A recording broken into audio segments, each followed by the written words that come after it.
We'll just hold on for a minute or two while participants are being added to the call. Thanks for joining us today.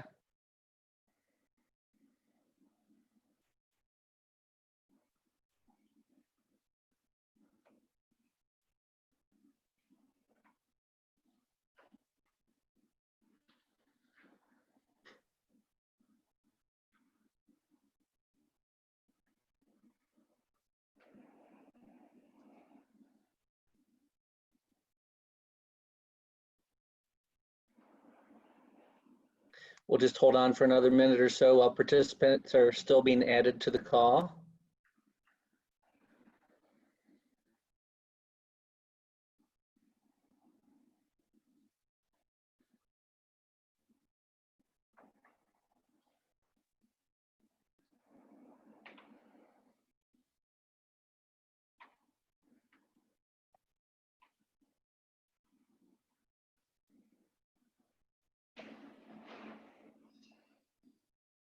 Don't cover my notes. Okay, we have a participant still adding in, so we'll just wait another minute.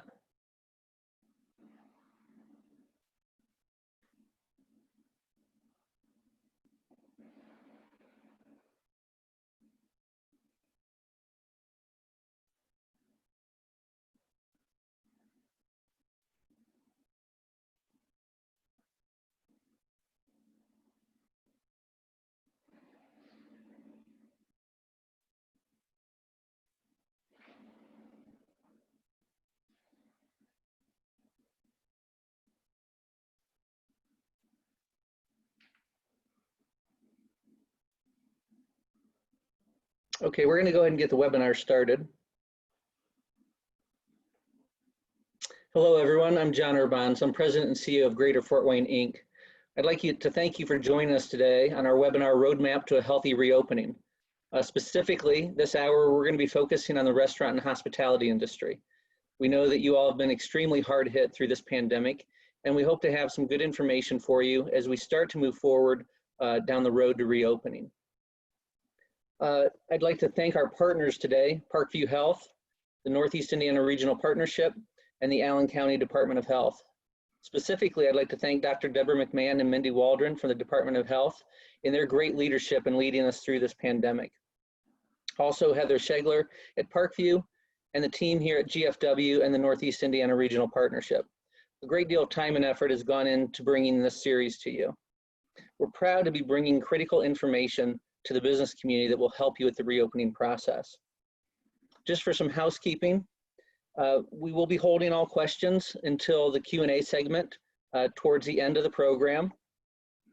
We will be utilizing the Q&A tab at the lower center of your screen that you can submit your questions. All participants will be receiving an email with a survey attached to it following the webinar, and then you will receive a separate email that will have a recording and the slides from today's presentation. I want to thank all the participants for submitting questions in advance. They served as a guide for the Parkview team to develop the content. While you may not hear your specific question asked, we hope that the information will address your most pressing concerns. I'd like to introduce the Parkview participants: Jolynn Suko, Chief Innovation Officer; Dr. Jeffrey Board, Chief Safety and Quality Officer; Dina Jackway, Chief Community and HR Officer; Dr. Mike Nip, Parkview Total Health Chief Medical Officer. Jolynn, I'll turn it over to you. Great, thanks. And welcome to the restaurant industry. I want to thank you so much for joining us today. I'm Jolynn Suko, and I have the privilege of serving as the Chief Innovation Officer for Parkview Health. And I really want to say thank you for all you have done to be there for us as we have been there for you. Thank you for staying home to spread the flow of COVID. We've been overwhelmed by the generosity and support of our region, and especially the restaurant industry. We've received thousands of meals donated by your industry. We've also received hundreds of cards. We were moved by the flyover of the 122nd Fighter Wing and the socially distanced prayer vigils that have been held on a couple of our campuses. We're humbled by your generosity. I want to share a little bit with you about how we're doing as a health system and how we're thinking about this going forward. And then we're going to introduce a couple of experts, and we have some special experts on this call, in particular for the restaurant industry, and we'll get very specific more towards the end with the Q&A.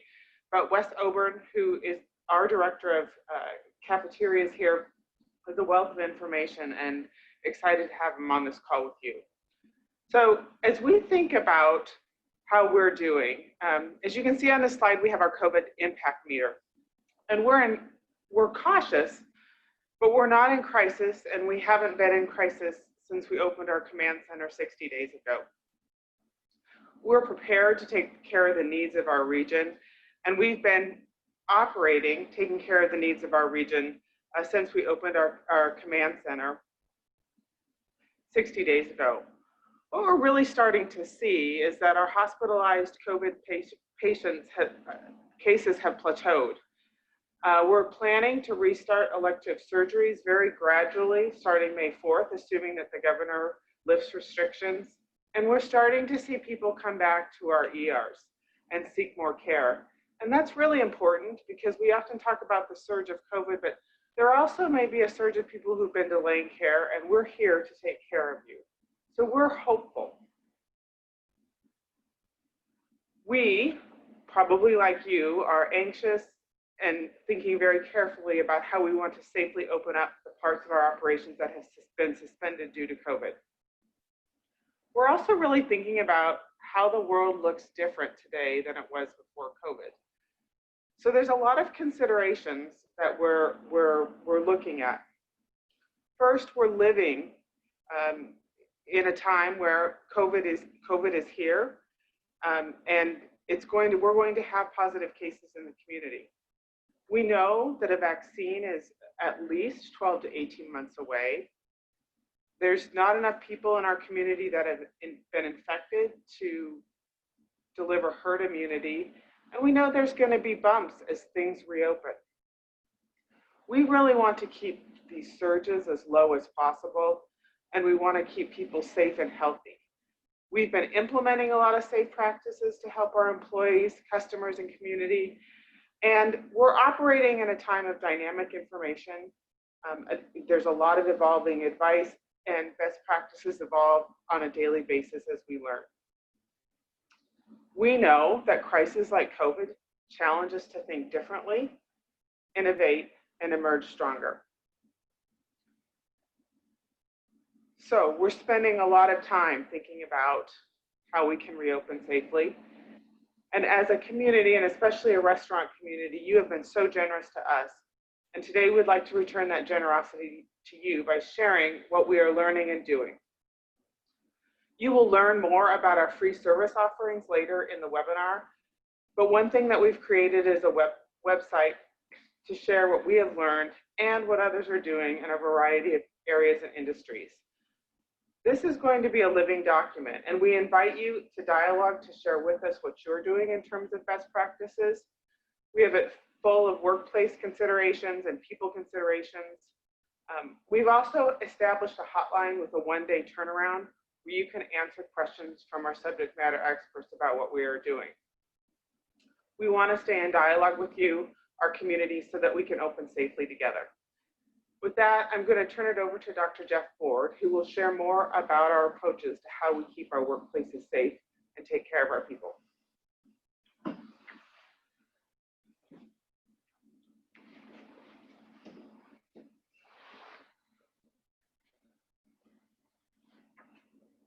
Hello, it's good to be with you today, and thank you for joining this webinar.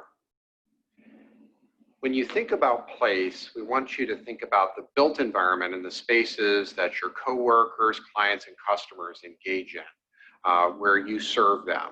When we think about a restaurant, where we think about a public venue, how do people, employees, visitors, and patrons, how do they interact with each other in that physical space? You have maybe public areas, you may have areas where you're doing operational things such as food preparation or movement of equipment and supplies behind the scenes. You may have areas where you have public seating or places where people gather. You may also have shared spaces, depending on your building configuration, that where you may have a common area or lobby that may be shared with another business establishment. As Jolyn mentioned, we have to think about what is the current impact of COVID in our community and how do we coexist with COVID in this new normal that we're in. So at this point, coronavirus is in community spread. And what does that really mean? It means that the source cannot be pinpointed. So we are not going to be able to decisively determine where an employee or a patron or visitor may have contracted the virus when they become ill. Because this is a novel, COVID-19 is a novel coronavirus, there is no prior immunity in the population, which means that everyone is at risk of acquiring the illness. However, of those that acquire the illness, some individuals in our community are going to be more at risk for serious illness compared to others. Those that have increased risk of severe illness include older adults, as well as those that have chronic health conditions. And we have to be mindful of this as we look at our strategies for reopening in our region. We have to think about, in particular, how do we protect those more vulnerable employees, visitors, and patrons with our safety plan. And this is a particularly challenging time for the restaurant and event venue industries. So when we think about workplace readiness, an extremely helpful framework from occupational health and medicine is what is called the hierarchy of controls. So the hierarchy of controls has got multiple levels, with the top level having the most effectiveness and then going down towards the bottom level. At the top, we have elimination. Elimination is removing the hazard. Second is engineering controls, and these are the methods by which you can isolate people from the hazard, be that customers or employees. Administrative controls are changes in how you do, how people work and interact. And this is yet another methodology we can use to reduce the risk of exposure to a particular hazard. Finally, at the bottom, we have personal protective equipment, or PPE, and that is that last line of defense that we use when none of the other controls are applicable or sufficient to protect a coworker from a given hazard. So we want to encourage you to think about the full hierarchy of controls as you think about the measures that you might be able to help implement in your workplace as you reopen and serve the public. So the CDC recommends that all businesses consider engineering controls and things such as your building and your ventilation system, making sure that you think about those administrative controls and think about behaviors that you can train your employees on, such as respiratory etiquette and hand hygiene.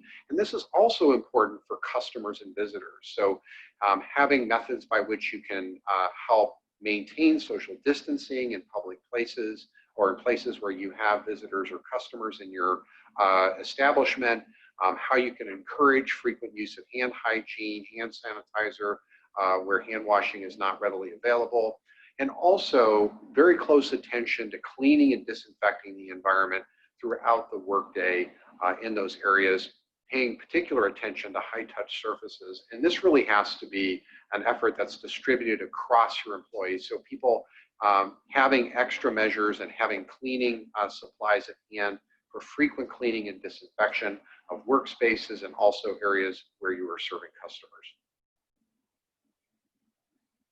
I want to spend a bit of time talking about testing. There's been a great deal of focus on this in the media. We've heard, particularly on a national level, the notion of how testing is going to help us reopen the economy. Unfortunately, it's not that simple, and there's a number of important uses and limitations of the two main types of testing that we have clinically available today. First, I want to talk about antibody testing. This is a blood test, and this is very useful for what we call population surveillance or seroprevalence studies. So right now, the Indiana State Department of Health and partnership with the Indiana University School of Public Health is doing a population surveillance study where they are sampling people in every county in the state of Indiana using antibody testing to determine what has the rate of prior or prevalence of prior infection been in every county in the state. And this helps us understand on a large level what the rate of spread has been and helps informs things like public health measures, public policy, so that we can make better decisions going forward in aggregate. The important limitations, though, are that at this time, scientifically and medically speaking, we do not know if antibodies are actually, in fact, protective or not for reinfection. We do not know, for example, if an individual has antibodies, that does not necessarily mean that they cannot be reinfected or that they cannot spread the virus to others. Unfortunately, because the FDA has opened up development and marketing of tests, again, to rapidly improve access, the trade-off has been that these tests, the great majority of them have not had any scrutiny or validation by the Food and Drug Administration or by any clinical reference laboratory, which means that, unfortunately, many tests on the market are inaccurate or unreliable. Because of these facts, because of the variation in antibody testing, because of the uncertainty of whether or not antibodies, in fact, confer any lasting immunity or give us any information about whether or not someone would be at risk of spreading virus to others, these tests at this time are totally inappropriate for return to work decisions. The next is the nasal swab, the PCR test. We use this to diagnose an infection in a symptomatic individual. The test is actually detecting the RNA produced by the virus as it is in the upper airway or the back of the throat. And so people generally have to have symptoms to be shedding virus in the back of the throat to allow this test to detect it. So if you use this in a symptomatic person, it's very helpful for diagnosing COVID-19, and that's how we use it in our hospitals, emergency departments, and clinics.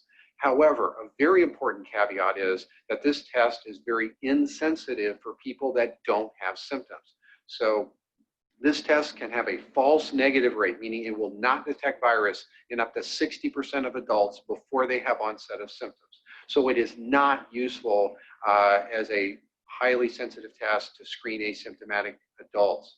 Also, this is only a snapshot in time, so it only tells you if virus is present at the moment that you collect that nasopharyngeal swab, and it does not in any way preclude that a person could become exposed and become infectious as little as 1 or 2 days after they have had the test. So again, it's really not going to be something that's useful to screen a large group of unselected adults who have no symptoms because it's not going to tell you their future risk of becoming infected. So I want to walk through our hierarchy of controls framework and highlight some examples of what we have been doing here at Parkview Health. We have rolled out this hierarchy of controls framework, and we call it more than a mask. So although we use a lot of personal protective equipment in healthcare, we engage and use all of the hierarchy of controls. So one of the most important things that we do to eliminate risk of infection is we tell our coworkers to stay home if they're sick. We have many coworkers who are working remotely, and Dina Jackway, our Chief Human Resources Officer, is going to talk more about that. We are using virtual conferences and meetings, and we have eliminated large gatherings in our organization. We also do virtual screening and virtual visits. This also eliminates the risk to both providers and patients. We have done over 6,000 virtual health visits in the prior week alone, and this has been a key tool of eliminating risk of spread while still providing essential care to patients in the community. We also have implemented a wide range of engineering controls. For example, we have many clinical rooms in areas where we have put in negative airflow rooms to help with air management and reduce the risk of spread, physical barriers in certain key locations, and other engineering controls to maintain safety. We have implemented a range of different administration controls. We have regular cleaning of workspaces. We can stagger work and lunchtime. We make sure that hand hygiene is regularly and meticulously followed in all of our work areas. And then finally, personal protective equipment. Important note on PPE is that first of all, you have to make sure you're selecting the right PPE for coworkers based on their task, and they have to be properly trained on how to put the PPE on and take it off and have access when they need it based on their job and the tasks that they're performing. So I'm going to turn it over now to Dina Jackway, our Chief Community and Human Resources Officer. Thanks, Dr. Board. Honored to be here today and want to just say, understand that so many of you have had your businesses disrupted in the last 60 days. And I had a local CEO once tell me, it feels right now like you're flying a plane and you're fixing it at the same time, which I completely agree with. And I think we all can understand that. Our world has changed, our community has changed, and how we're each doing business is changing and will continue to change in the future. So when we think about people are the most valuable resource we have in an organization. And so today, thinking about not only those that work for your organizations, but also your customers and your vendors and the community at large. And so particularly in restaurant and hospitality, this is who you're working with every single day. And so how do we keep people well? And what are the great things that we can put into place to continue to not only reopen, but recover? The first I would say is identifying a workplace coordinator. And the CDC provided some of this guidance, and we think it's really good. And we've seen this play out in a number of organizations. But having someone who is centrally responsible for understanding and getting out and communicating information to your coworkers is really important. Their sources of truth right now are Facebook and other social media. They might be watching national news and not maybe as much locally. And so because of that, you have the ability to communicate what makes the most sense for them in your organization and the roles they're going to be performing. And so because of that, that central point of communication, we always talk about how important communication is now more than ever. These are things that you're not only explaining to your coworkers, but explaining the why behind some of these decisions will help them perhaps be more at ease and understand the new rules and regulations that they need to follow. Flexibility is really something we can't underscore. Right now is a time where you have, blessed are the flexible. You have to be able to flex because again, as an organization, you've changed, but your lives of your coworkers have changed. They might have children at home now because of e-learning and digital learning and not being in school. They might have childcare issues. There might be things that we have to work around a little different than before. And so being very flexible and things that perhaps you never thought you'd be doing, you're doing now because it's meeting the needs of not only your team, but the business. I mentioned this a little earlier, but again, want to stress educating your coworkers, making sure that they understand. And so much of what we can help provide, not only today, but as Jolynn mentioned, of the website and the way to connect with our resources, there's so many things that you want to be able to communicate to your coworkers, again, explaining the why, explaining what's happening in the community so that they feel better about coming to work and providing the services that you need them to. And then when you think about social distancing, Dr. Board did a great job of talking about that. And yes, we do need to have those policies and practices in place, but also thinking about how are you going to accommodate those coworkers that perhaps are vulnerable. Perhaps they have other underlying conditions that the roles that they might have been doing before may not be able to be accommodated now. And so what could we have them doing instead?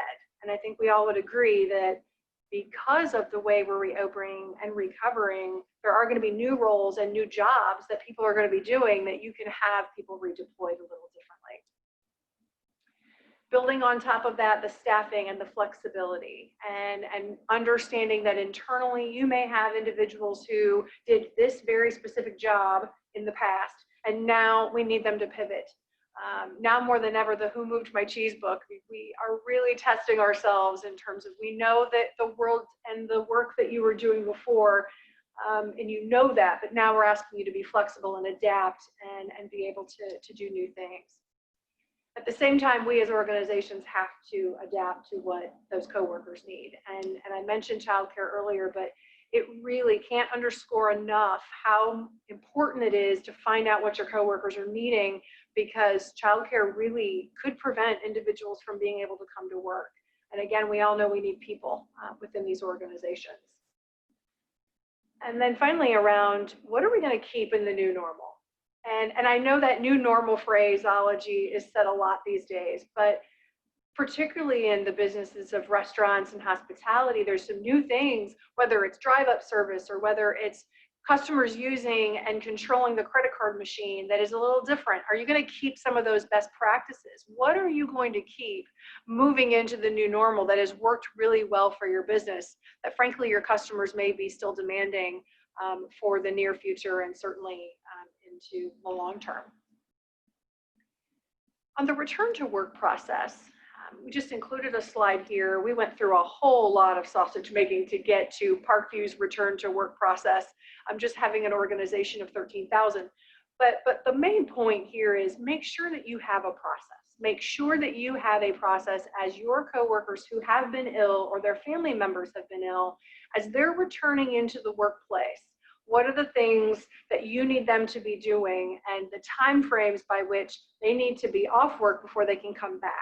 Having a process is really one of the most important things you can do to keep everyone safe. And then finally, just a few comments on what Parkview is doing. And there's so much underneath these bullets.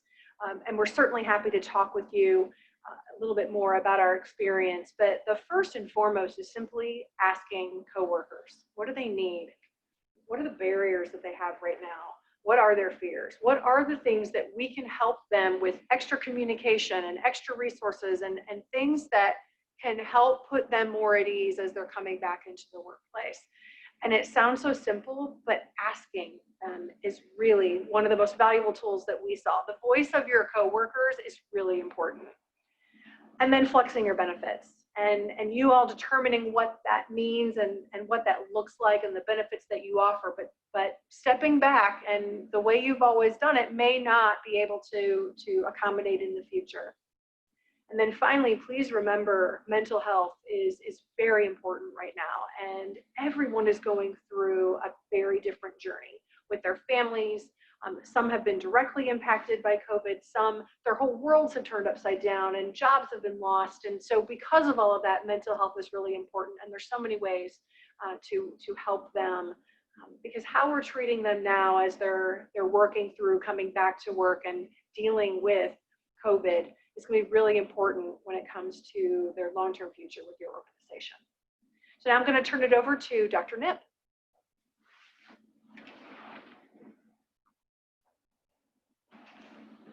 All right, thanks, Dina. Hello to our restaurant partners, Dr. Nip with a couple occupational medicine insights for you today. You'll see the slide again. The right side is the green, the hierarchy of controls with examples that you've seen before. I wanted to focus a little bit more with my time here on that left side and that orange part of the slide.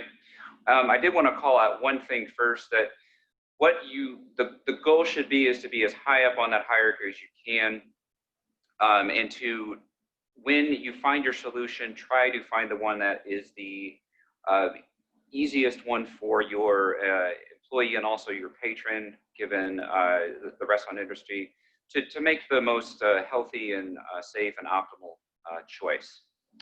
I did want to also say to find your experts.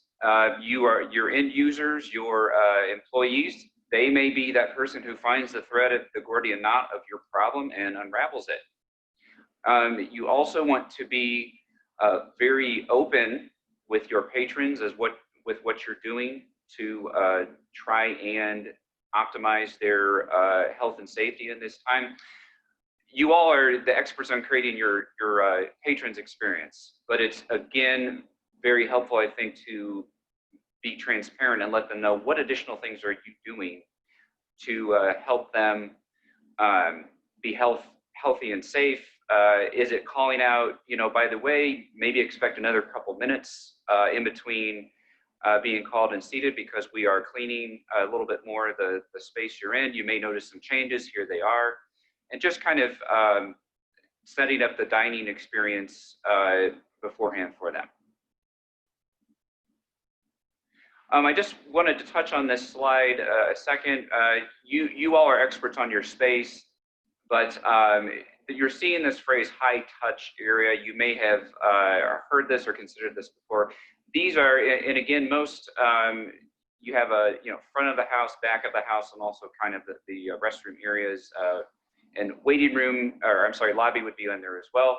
Just each place is to focus on the high touch areas.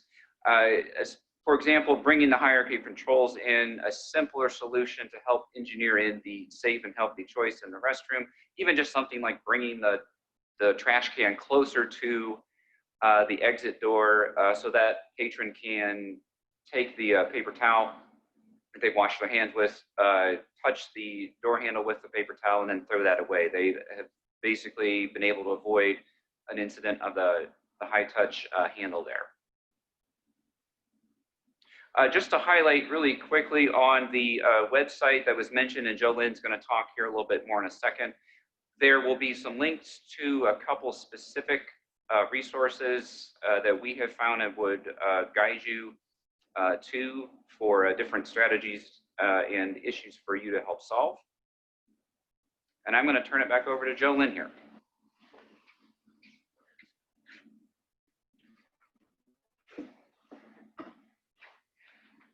I'm going to be really quick because I want to get to some of your industry-specific questions.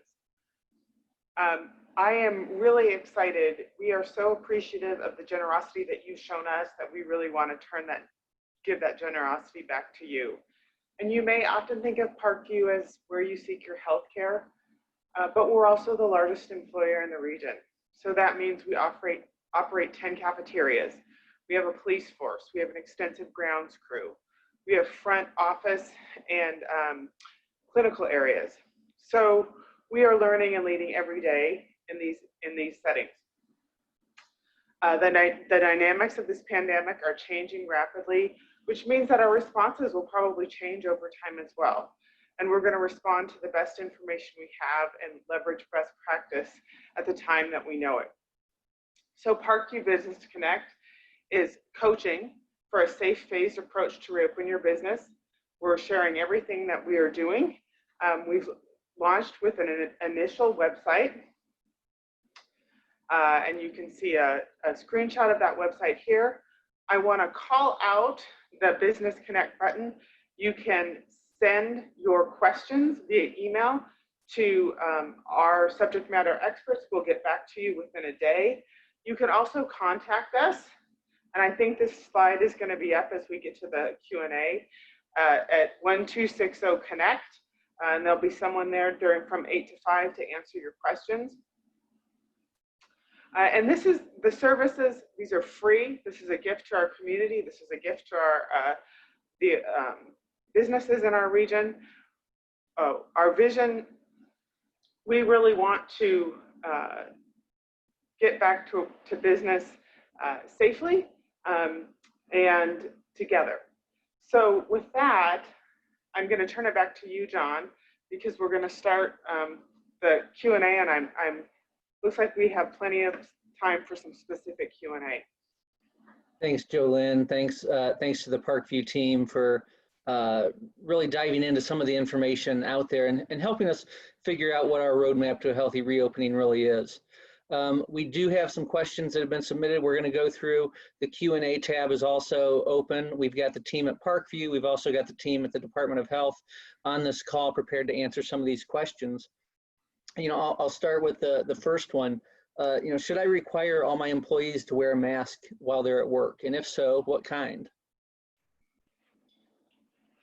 This is a very good question, and many people have been asking that. And I always want to go back to that hierarchy of controls. So think about the engineering controls, think about the administrative controls, think about all of those things that you can do, the elimination opportunities before going straight to personal protective equipment. So think about the whole picture and look at, are there things that I can do as far as elimination, engineering controls, administrative first, and then if you can't mitigate the risk with those levels, then look at personal protective equipment and also decide on what your goals are. So if you have a workspace where you can safely move people 6 feet apart and have regular hand hygiene, workspace cleaning and other measures, making sure people are not coming to work sick, that may be sufficient in some instances. But in other places, for example, if you're in a kitchen and people are in close quarters, then having everybody in a mask for source control. Source control meaning that I'm using that mask to capture my own coughs and sneezes and protect the people around me, then that might be part of your overall hierarchy of control solution for your workspace. However, it's important to differentiate a cloth mask for source control versus personal protective equipment, making sure that you're following your state, local, and industry standards. So if you're working with a hazardous material, you may need a respirator to protect from fumes or chemical exposures. The PPE is to protect the wearer. A cloth face covering is to protect everyone else around me for source control. So go ahead. One of the questions we've received a number of times is on the availability of masks, and I thought I'd just go ahead and answer that one right off the start. If you go to the Greater Fort Wayne Inc. COVID Resource Hub website, we do have information on local providers that are producing masks. We also have some national contacts where people can start to look at how to acquire masks. We know that is a big issue out there, the acquisition of masks and cleaning supplies. We're working with the state on that and hope to have some good information on that coming soon. And we'll get that information out as well. So I decided to add that in at this point. Hi, this is Dr. Knipp. I just want to give a little bit more on masks.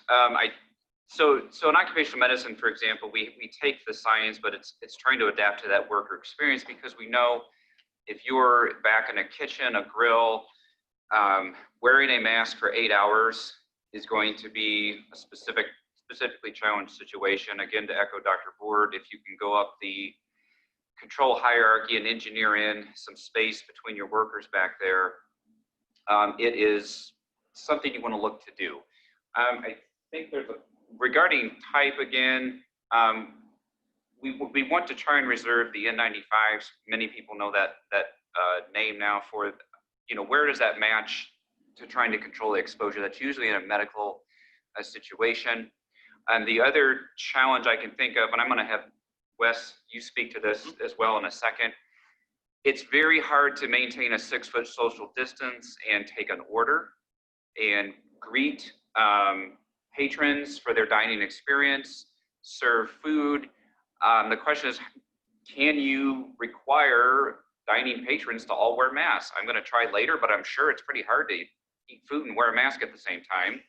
But it's just, when that 6-foot social distance can't be maintained, what other solution can you implement if possible? And I think, in the industry, it's so meeting expectation. And I would think possibly patrons are going to expect to see servers and cooks and whatever being masked. Say, if you're coming to my table, why aren't you wearing a mask? Because you're potentially a source. We're a family group or a dining group. They're not essentially the same source, but they're from the same household and sharing the same exposure situation. But I would like, Wes, could you weigh in on some restaurant specifics here, please? Yeah, absolutely. I think for most people on the telephone, it's understood that our industry is about maximizing profitability per square foot. So we typically operate in spaces that are too small for us to operate in and do things that we are expected to do from our consumers. So from that standpoint, I could say that I have had no two similar days in the past 2 months. We're continually looking at different solutions to accomplish social distancing, whether that's we have no dining room tables that currently, like the rest of you, but when we do, what that looks like and how we continue to keep our distance from our consumer and each other. incredibly important. Kitchens, I've worked my entire life in a kitchen, and every one of them seemingly we outgrow very quickly. How do you create visual cues and constant reinforcement from management leadership to spread out, staggering schedules? When you have consolidated prep areas, can you look at some sort of convenience items so that you're not scheduling so much labor in a consolidated area? Those are some key things, but like I said, there is a multitude of items that I believe will be posted on our website after this of specific things that we're doing here at Parkview, and that list will continue to grow as well. Hi, it's Dr. I wanted to answer specifically a question that came across from, it's Alex Richardson. If we require masks, must the employer provide them? My opinion would be that is probably attributable to the OSHA General Duty Clause, which says the employer has to create and provide a workspace that minimizes, we can't say eliminate, but minimizes risk of exposure, hazard, et cetera, to the employee. This will probably dovetail a little bit into these temperature questions that come up in a second, but if you are, I believe the employer would need to help the employee with appropriate supplies, knowledge and skills to do their job and their essential job tasks and functions safely or as safe as expected. So I do think that would fall upon the employer to at least create a policy to say that the policy is you must be masked, your options are as such. We will provide you with one. You can, there are, I'm not kind of an Etsy guy, but I'm sure there are, despite everyone's impression in here, sorry, I'm not an Etsy guy. My point would be there are very good things like on Etsy or Pinterest to say, here's how you can make your own cloth mask at home. A lot of these will meet fulfill the goal of providing a source control like a cloth mask. So it's just saying, this is our policy, this is how we will help you be compliant with this policy as our employee. The other thing just to think about, I'm not by any means a food service expert, but think about it like like a uniform, right? So you may want to provide your employees with a mask so that it coordinates with the uniform. It provides a standard appearance, and that can also again communicate a notion of safety, right? So the goal is patrons may be reluctant. We see this even in the medical realm. We've had people who are reluctant to return to clinics because of fear of COVID-19. We want to make sure that they are reassured that they're coming back to as safe as environment as we can provide. And so masking is useful for source control, but it also provides a visual cue around attention to the safety of that environment, of your environment, of your establishment. So just another thing to consider. I'd piggyback on that. It's a couple of things that we're doing are providing extra aprons to every employee for more frequent changes of aprons. We're also toying around with the idea that we need to potentially provide more uniforms for coworkers, so that way they're practicing better personal hygiene at home. So, let's move on to the next question. How do I make sure my employees are virus-free when they come to work? Should I be doing temperature checks at the start of every shift? This is a great question. It's something that when we watch the media, you often see locations that have done it.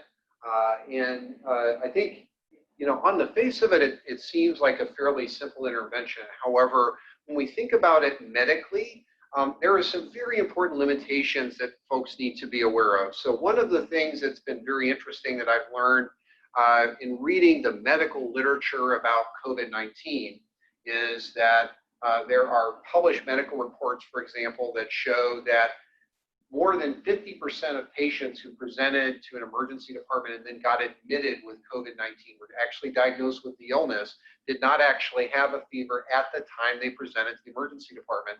The fever often developed later. In fact, 80% of patients over the course of their hospital stay eventually develop fever, but 50% did not have a fever at the time they came in sick. So the problem with fever as being your primary screening method is it's very insensitive. You're going to miss a lot of people that could potentially unknowingly have the virus. So it's very, very insensitive. And in other outbreaks of other respiratory viruses in the past, when it's been studied, doing mass temperature checks as a public health measure has not really been proven to have much effectiveness. So that's one major thing. Telling coworkers what's probably more effective is telling coworkers to stay home, to call in, to have a clear direction as to what they need to do if they feel ill, either whether they're at work or before they come to work. And to make sure that anybody who is ill, that they stay home. That's really going to help optimize safety. So having more of a signs and symptoms and not just a temperature check coming into the building. And I'd like to have Dr. Nip make a few other comments about temperature checks in a business. Thanks, Dr. Ward.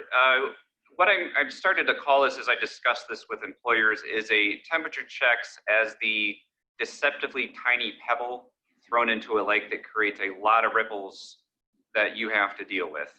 So the EEOC did say since the COVID was declared a pandemic, they could require a temperature check or do a temperature check, which fall under a medical examination. The issues with this are not even to consider the efficacy or accuracy that Dr. Ward talked about, but a temperature check is a vital sign and thus is a protected piece of health information. And anyone who you have to appropriately check it, train your folks to do that. That is going to be a PPE use for your temperature screeners. That is going to break social distancing by virtue of how you would check the temperature.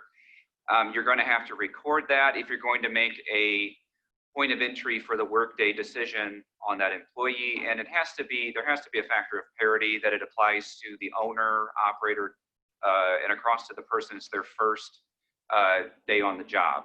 So it seems to be, it's kind of one of those, you know, Monet-esque things from far away. It seems very nice, but when you get up close, it's kind of messy to do. But again, if you're in a corporate situation and it's a mandate, it's trying to figure out how do you most optimally do it and manage it.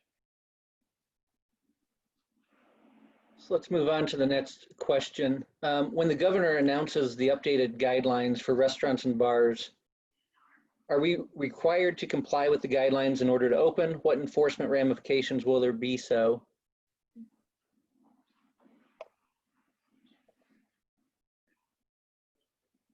Mindy, I think you need to unmute. How's that? Good? Perfect, yes. Okay.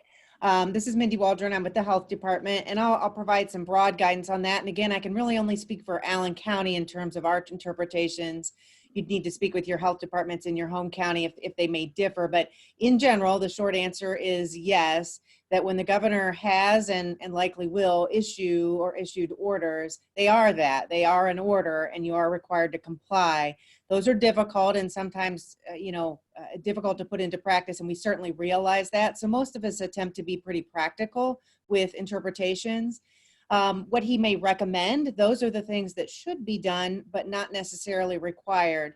And when previous orders were passed, there's generally some information that comes to the enforcement entities a day or a couple days after an order that indicates what their expectations of us are to help with enforcement. So for instance, in early orders that were issued that related to what retail food establishments were allowed to do or weren't allowed to do, initial complaints were to be forwarded to local health departments for enforcement because we hold licensure and the ability to enforce anything related to those. So we did.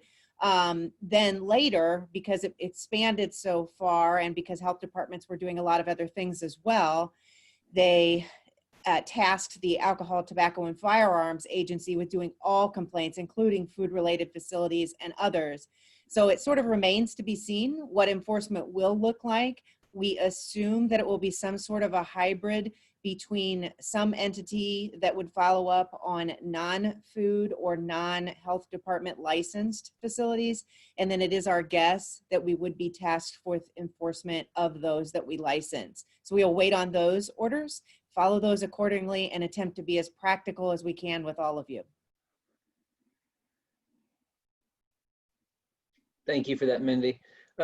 Buffets and salad bars, are they allowed at any time during the pandemic? How can we operate a buffet line or salad bar safely? And that is a really good question and something we're getting often, and I think a lot of folks are contemplating this. Since we don't know the exact direction yet that the governor's orders will take, we in the food industry and those of us in regulatory, we feel what they will likely do is something similar to what other states have already done, which is and this is a good thing to pair a lot of the protective mechanisms. So the things that the doctors talked about earlier, physical barriers and a lot of these social distancing, and if you pair those with other types of activities that can help slow the potential spread of the disease, the more the better. And with respect to these self-service areas, such as buffets or even soda dispensers, anything that the customer themselves would touch or might reuse something, those are difficult to monitor. And so many other states and a lot of food facilities here have commented to us that it is their initial plan likely to not utilize those because of the potential risk that they allow for. So until we see the orders, we won't know what's allowed, but it is a risky type of operation to allow people to approach food and areas that people would commonly touch as they gather it. It is hard to monitor that. I've seen some suggestions of having it monitored by an employee, but again, that is still difficult, as you all know, when you have kids and other folks that it is hard to monitor it. So what we've currently seen is most are refraining from it to start. Let's talk about public gatherings. Can you safely hold large public events like arts performances and sporting events? If yes, does it depend on does it matter if it's indoor or outdoor? I'll start out with an answer on that, just because that is a current question we get broadly, whether it's concerts or other gatherings, weddings and such. And I think the short answer to start, or at least the foreseeable future, until we've got some form of herd immunity in the community, where that basically means a lot of folks have had it or have been they have immunity basically for getting the disease again, or that there's an effective vaccine that's been deployed and we have a good number of folks that have had that. It's going to be very difficult to bring people together safely without the risk of spreading the disease. Now, if there are protective measures put in place, or they're not such large gatherings, I suppose if you use a measured and safe approach, it's possible. But for the foreseeable future, I think there's inherent risks in bringing groups together, especially early on. So we have been discussing with some, and we certainly know that in some of these retail settings, it would be difficult, but getting creative and innovative with how to bring folks together online, spread further apart, staggering certain things. And we, again, do recognize it's a challenge, but for the foreseeable future, just unsure what that might look like as far as how to do that safely. We'd follow the guidance that's out there at the time. Do we anticipate, one of the questions, do we anticipate any guidance on how many people in a room or how many people per square feet in a dining room? Is that something that we anticipate coming forward? You want me to start with that one?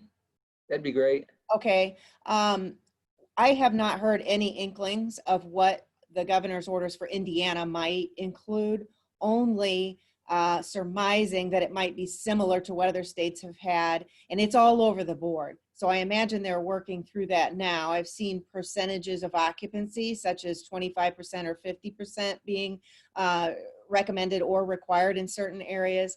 I have seen a couple plans that did have people per square feet, which I think is difficult. but we have not heard anything definite. Until we do, it would be difficult to guess how we would apply that. My last statement on that is there's likely to be some phased approaches and some options of the types of facilities you might be discussing would probably come with, if you can do X, Y, and Z, these facilities can open or do certain types of activities, probably some hybrids across the board.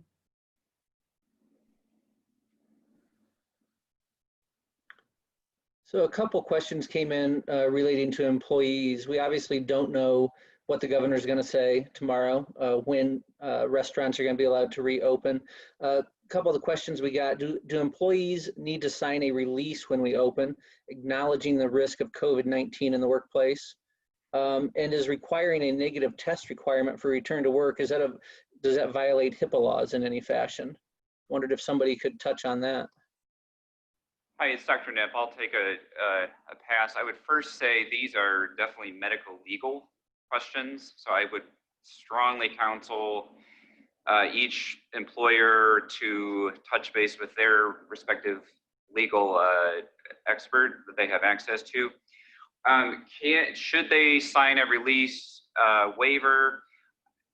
I think calling back to Dr. Board's excellent discussion on community spread, the exposure, unless you stay in your house, there's going to be potential of risk of exposure to COVID. Obviously, on a spectrum, if you are working in an ICU or in a healthcare setting, there is a theoretical increased risk just because that's where sick people tend to be. But I don't see I'm not seeing a lot of utility in a release waiver, because if it's up to them if they would like to continue working in that establishment, but there is going to be a level of exposure in the community no matter what we do, grocery store, gas station, something to that effect. Dr. Board, any other thoughts on that one? Yeah, so coming back to just sort of testing for return to work. So as I mentioned earlier, at this time, there really is not any role for antibody testing in any way, shape, or form for any individual return to work or suitability for work decision. The antibody test just is not at this time. We don't have evidence that it is helpful in any way clinically to make those types of decisions. It's really limited to a public health epidemiology type of role at this time. As far as PCR testing, if you have somebody who's recovered from severe COVID-19 illness and has been in the hospital, there are individual circumstances where we may retest them to see if they're still shedding virus. But the vast majority of the time, we're going to use a symptom-based return to work process. That's what we do here at Parkview Health. If we have somebody who's out sick, we use symptom-based return to work. And that really comes back to what Dr. Knipp has mentioned earlier, that 772 rules, 7 days, without since onset of symptoms, and at least 72 hours, no fever or other significant symptoms without use of fever-reducing medications, et cetera.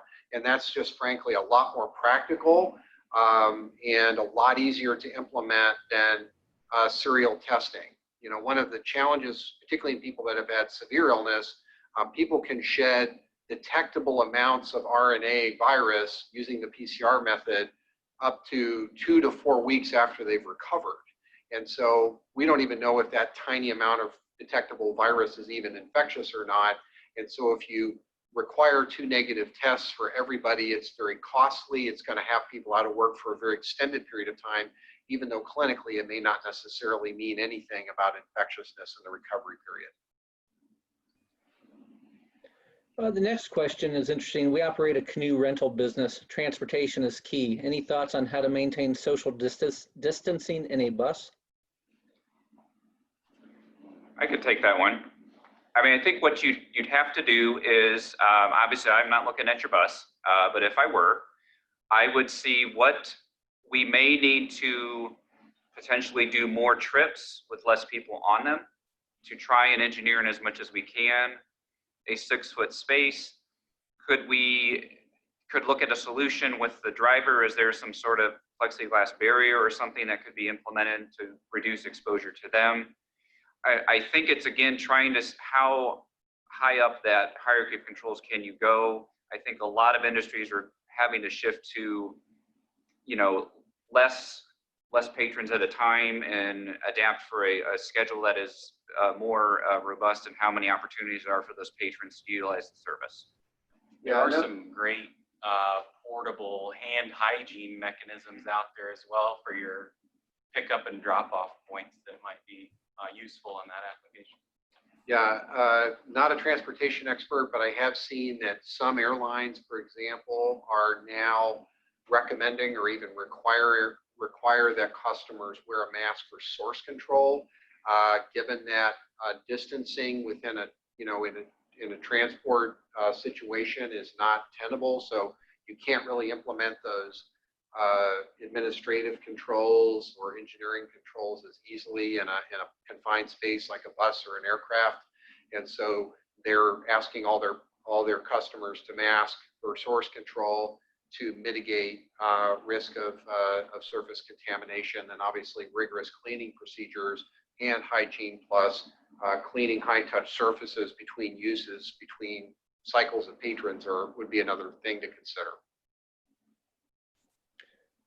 Mental health has been a key piece of this pandemic as well. With an increase in already stressful workplace, will there be any mental health hotlines that could be shared with restaurant employees returning to work? Hi, yes, this is Jolynn. We're evolving our website, and we recognize that mental health is a key concern, not only for restaurants, but for many of the industries. So we will be posting those hotlines and any services, and we'll send out notification as our resources and services evolve to the folks on the list. So yes, we do know that this is a very hot area. One of the questions came in regarding testing. I know that Allen County is starting to have some testing locations. Could somebody touch on who should be tested at those locations as we start to hear about that more in the media? Mindy, do you want to take that one? Sure. We have partnered with Kroger, who has partnered with Health and Human Services at the national level. And today is their first day of operation in Allen County, and they have tomorrow as well, with planned further dates through the end of May in Allen County. They may move, they'll announce them when they are ready, but they were filled today and they're almost filled tomorrow. It's all by appointment through a virtual screening process that's very easy to use. I can easily send the link if that could be forwarded on. And for that particular testing site, it is for anyone that is eligible under the CDC testing allowances, which are fairly broad now, looking at, though, the symptomatic folks. But it's also for healthcare workers and first responders, regardless of symptoms. And we are just very excited to have that as an availability here locally.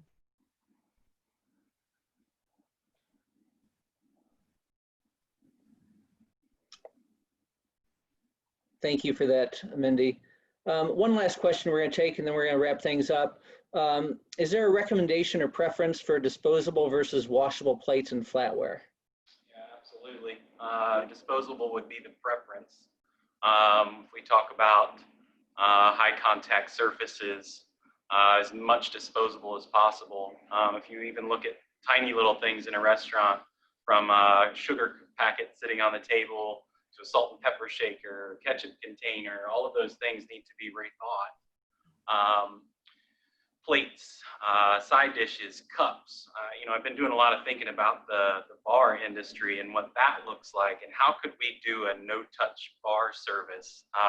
Gosh, I don't know that I have an answer, but it is something we're thinking about as far as a disposable look to that whole service.